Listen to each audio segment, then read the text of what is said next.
MMORPGs don't fulfill my escapism needs. I find that many MMORPGs tend to be about moving from one area to another, killing indefinitely spawning creatures from level 1 and onwards. These worlds just don't feel real. Everyone goes on the same quests, and everyone is the chosen one. The monsters feel like robotic target practices, even if they are challenging, instead of a creature that would exist and live in a fantasy world. Everyone is the same chosen one, and we all go on the same series of quests. These issues, and others, makes for the RPG element in MMORPGs, at least for me, a shallow experience, which brings me to the purpose of this series. The following are some ideas I have explored for a game concept, one that leads players to create their own stories and opportunities to roleplay with each other, a world where players create their own legends, communities, and conflicts. I believe players can experience a true role-playing experience just by pursuing whatever fantasy life they want if the game sets up the mechanics right. So, what is the purpose of this video and the video series? The purpose is to share some ideas that will give future MMORPGs more options that will lean towards role-playing in a way that brings more life to it, while hopefully still being a fun game. To give you something to look at during the videos, each video will feature new concept art drawn by myself, friends, paid of course, or other paid artists. I'll include a new logo design for each video as well. Credits will be in the description so you could check out their other works. With that being said, most of these videos can be enjoyed podcast style, until I start getting into micro level detail. But since I'll start very generalized at first, it will mainly be presented through audio. As I share ideas and concepts, I'm not looking to reserve them for myself. So feel free to use any of these mechanics or even a hybrid of your own and use them. I don't care if you're a large company, an indie developer, or a designer wannabe like myself. Whether it be 2D, 3D, or virtual reality, at the end of the day, I want to feel escapism in an online game. If someone else makes that experience before I do, that's a win for me, and players around the world if others like these ideas. I do very much understand that such a game I plan on making would require a large budget, which is why I'm playing pretend designer and not actually trying to make this game.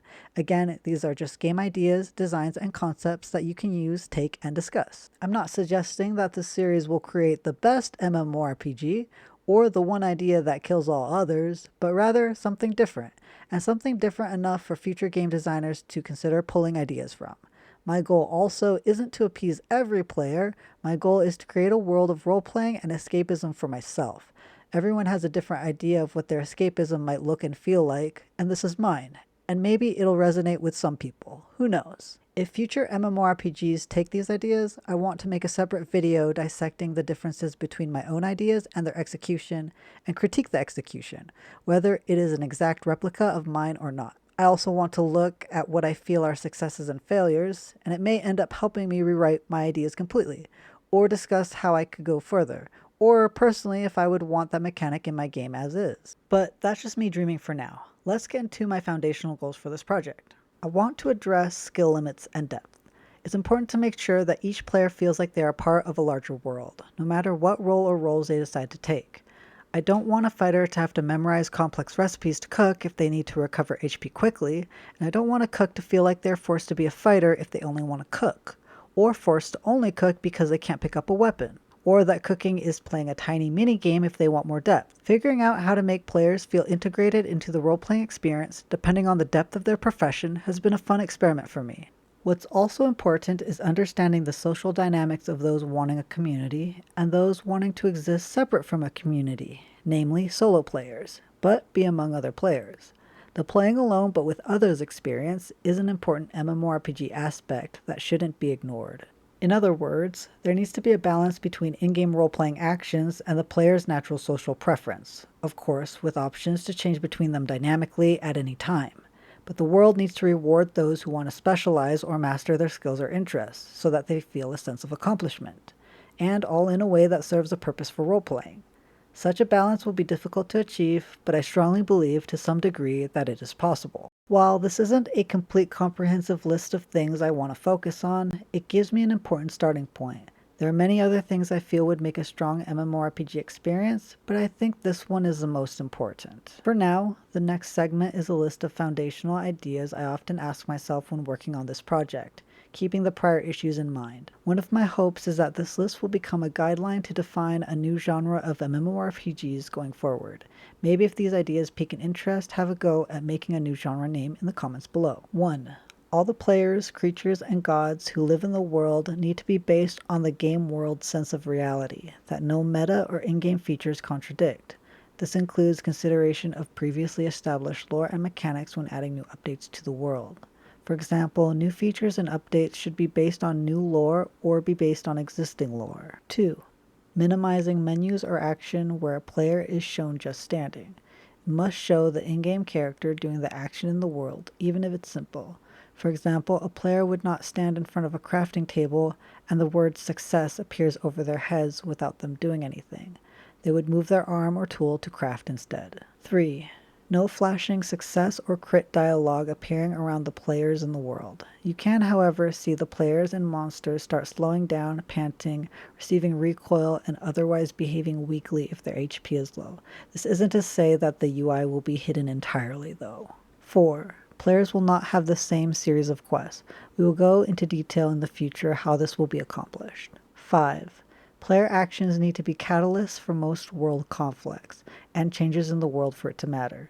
These changes must be consistent with the world's rules. 6. Avoid most player actions from being easily defined as good or bad or flourishing in destruction. Have most player actions, like responding, ignoring, or working around change, hit a gray area of morality as much as possible.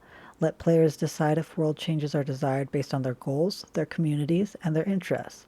Let them define their own successes and failures in a system that supports the existence of options. This will result in naturally created conflicts and role-playing scenarios between players in a way that is spawned by player actions. This way, instead of players making so much personal accommodations to create their own role-playing lore and guidelines, the game defines that itself by feeling alive and dynamic based on their actions. 7. Cooking, smithing, building, fighting, and other tasks need to have basic and sensible mechanics for those who don't want to go in depth, but optional enough for those who want to specialize in their expertise. Basically, players choose their depth of crafting and fighting. 8. Specialization should yield better effects, but not specializing should still help players get through typical or generic obstacles. For example, health healing potions and poison healing potions should be easy to craft, but a potion that cures HP and poison at the same time, plus more, should require less common ingredients or maybe more specific cooking requirements. Both achieve the same goal, but one is a quality of life improvement to free up space, and works better in a pinch if in a very dangerous situation. 9. Crafting skills must tie into the world at large and support community dynamics, and have the ability to change world events. 10.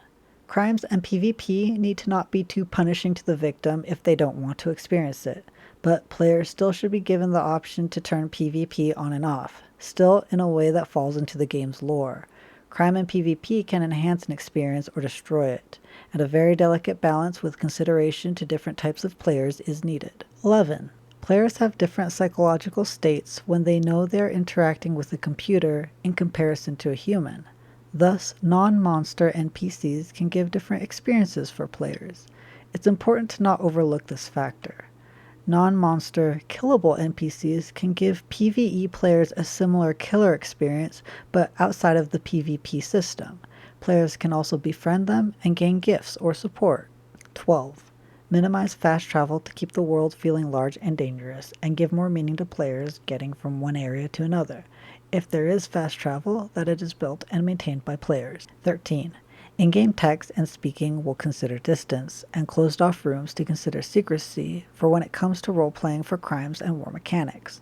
Whispering out loud via text will be heard in close proximity. For example, players at a table at an inn will hear it, but players in a room farther away will not. 14. Player actions, locations, and settings need to set the stage enough so that the game doesn't tell the players what their roles are, but rather the players feel and experience what their roles are, but have some sort of a guide for new players. 15. Have settings where players can join mid-game in a way that still supports role-playing. For example, starting a game with friends or having a friend join an existing game in a way that still supports the in-game lore, so that they aren't appearing out of nowhere and breaking immersion. 16.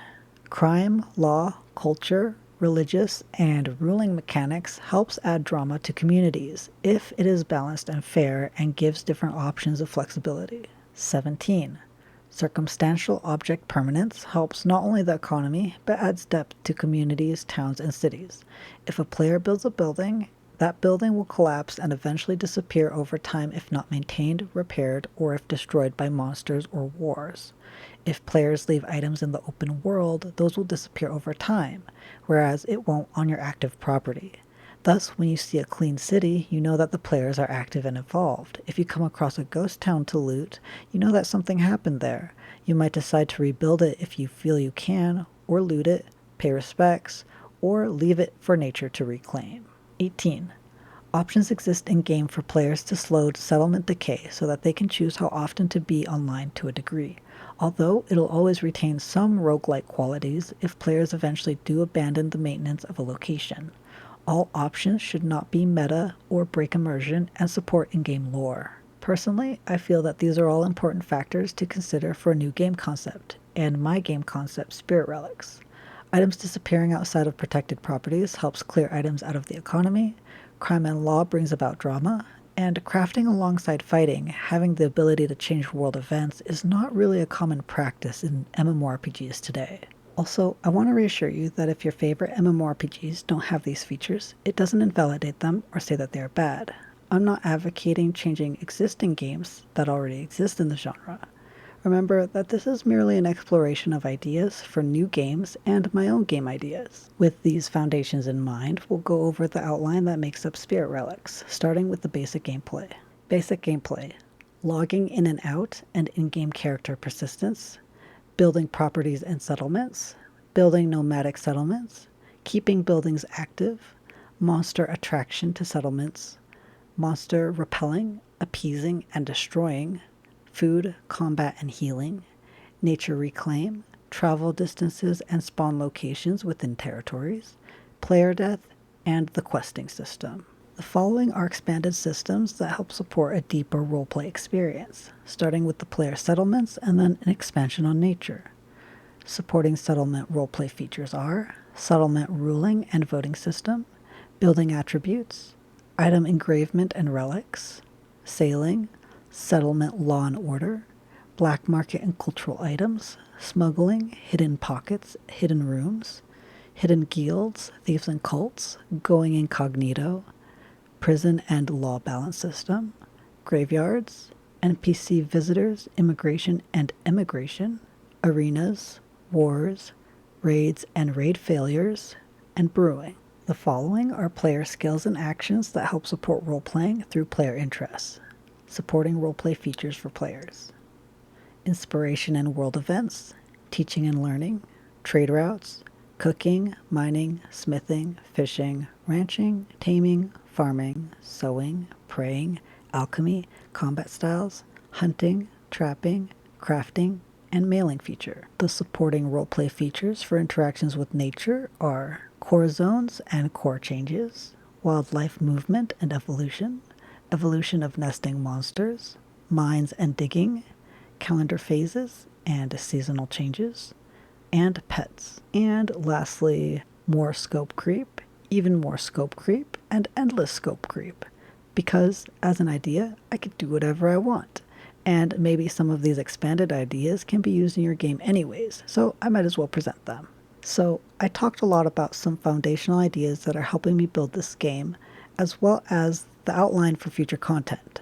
In the next video, we'll start diving into some concepts, still on a general level, to give you an idea of what direction we're going in. After that, we'll start diving into each topic individually. But anyways, that's all for now. Hope you are interested, and I'll see you then.